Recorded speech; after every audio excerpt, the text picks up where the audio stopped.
Greetings, family. I hope all is well with you, all is well with me. Happy Friday. I'm coming on very quickly to share a story with you. It's called I Have a Bridge to Sell.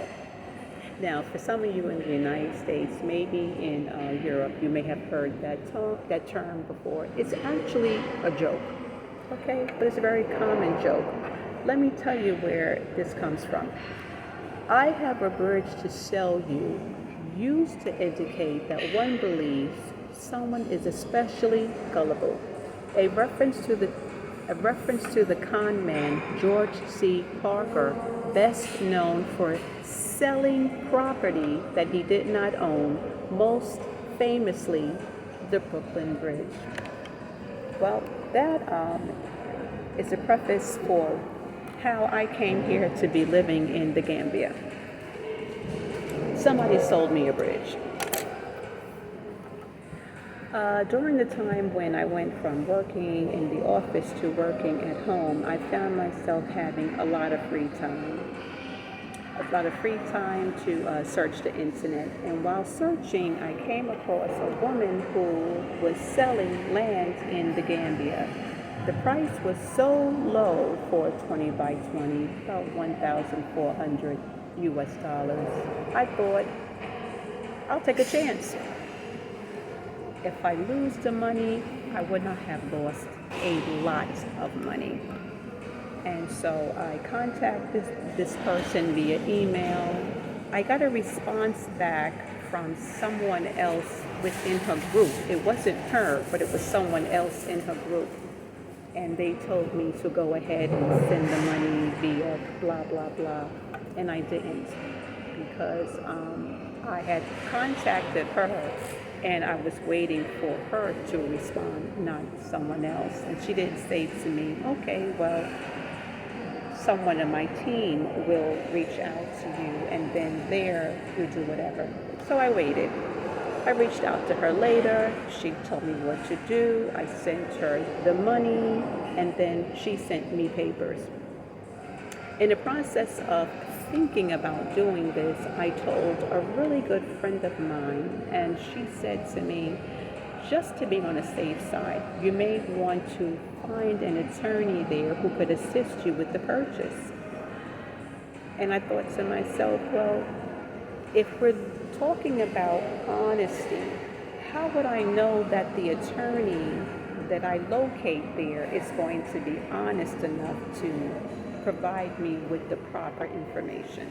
Because I had heard all the stories and I thought, well, I could lose this amount of money, but then by getting with the contractor or an attorney, I could lose so much more money. And so I took my chance, and in the end, I got my land. Now, I understand now that there are different ways to purchase land. One of the ways you don't want to do is to have a large piece of land and then allocate small portions to people and then make an individual agreement with that person about them being the owners of your land. Because the sketch plan should always be in the name of the owner. And in my case, the sketch plan was in the name of someone else, but the agreement for that portion of land was for me. And I was like, well, as far as I'm concerned, the land isn't really mine. So I went through the process of changing the papers so that the land was mine. And that's how I got my land. I would not suggest that to anyone at this stage in the game. I felt a calling and I was compelled to come and I did it. However, I would never suggest to anyone else to take that same route. But I will tell you this, if you're thinking of buying land in the Gambia, do it quickly because the cost of land is going up. I feel saddened that people are blaming it on the repat community who's coming here. They're going, well, the cost is going up because you're willing to pay for the land. Look, if somebody said to me they will give me the same 20 by 20 for 3,000 US dollars, I'd be happy to buy it. What they're saying is, we'll give you that same 20 by 20 for 20,000 US dollars. And that is a problem. Now, I may not know what the cost is. Even if I negotiate for something a little bit lower, I say half, 10,000 US dollars. They are still making a significant amount of money. So I won't suggest that you reach out to me if you have questions about land, but I would suggest that you carefully consider everything. Remember what I said about 3 years ago. My 20 by 20 cost me $1,200, $1,400. Let me just add on something else. There was the taxes and some other things that had to be paid. I think I sent an additional 1,000. Let's say 2,500. Yeah, around $3,000.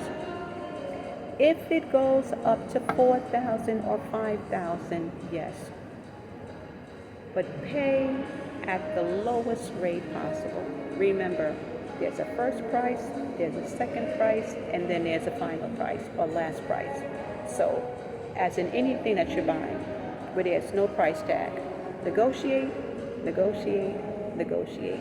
I hope this helps. Thank you for joining me, Miss L. I am an American in the Gambia. Peace and love.